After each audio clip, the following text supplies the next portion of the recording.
కోర్సులు అత్యుత్తమ అవకాశాలు మీ భవిష్యత్తుకు బలమైన పునాది జేబీఐటీలో బీటెక్ తో సాధ్యం. అడ్మిషన్ల కోసం సంప్రదించండి. తెలంగాణ కాంగ్రెస్ లోని కొందరు నేతలపై పీసీసీ సీరియస్ గా ఉందా? వాళ్ళు పార్టీ కార్యకలాపాల్లో పాల్గొనేదే అంతంత మాత్రం, పైగా నష్టం చేసేలాగా వ్యవహరిస్తున్నట్టు పెద్దలు ఫీల్ అవుతున్నారా? అలాంటి లీడర్స్ మీద ఫోకస్ చేయాలని అనుకుంటున్నారా? వాళ్ళు చేస్తున్న పనులను చూసి పార్టీకి ఇలా కావాల్సిందేలే అని ఇతర నేతలు ఎందుకంటున్నారు? ఎవరా నేతలు, ఏం చేస్తున్నారు చూద్దాం.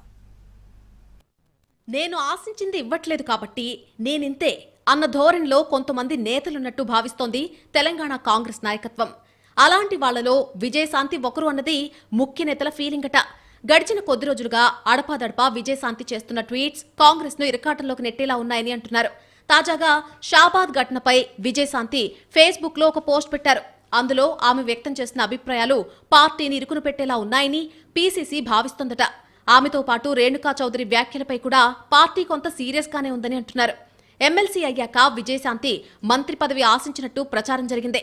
ఆ విషయం ఎటూ తేలకపోవడం, అంతులేని జాప్యం జరుగుతూ ఉండటంతో తన అసంతృప్తిని ఇలా బయటపెడుతున్నారని ధిక్కార స్వరం వినిపిస్తున్నారంటూ గాంధీ భవన్లో చర్చ జరుగుతోంది. అయితే విజయశాంతి ఎమ్మెల్సీ అయినప్పటి నుంచి పార్టీ కార్యక్రమాల్లో పాల్గొనకపోవడం, ఎంపీ ఎన్నికల ప్రచారంలో కూడా కనిపించకపోవడం లాంటి వాటికి తోడు పార్టీకి నష్టం కలిగించేలా వ్యవహరిస్తున్నారు అన్న భావన కాంగ్రెస్ పెద్దల్లో ఉందట.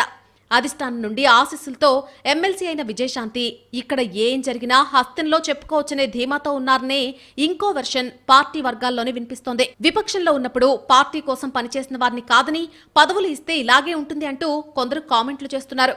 అధికారంలో ఉన్నప్పుడు చాలా జాగ్రత్తగా వ్యవహరించాలని, సొంత సభ్యులు ప్రభుత్వానికి నేరుగా సలహాలు ఇవ్వచ్చు కానీ సోషల్ మీడియాలో పోస్టులు పెట్టి పలచన చేయడమేంటని మాట్లాడుకుంటున్నారు గాంధీ భవన్లో. ఇలాంటి చర్యలన్నీ ప్రతిపక్షానికి అవకాశం ఇవ్వడమే అన్నది పీసీసీ ఫీలింగ్.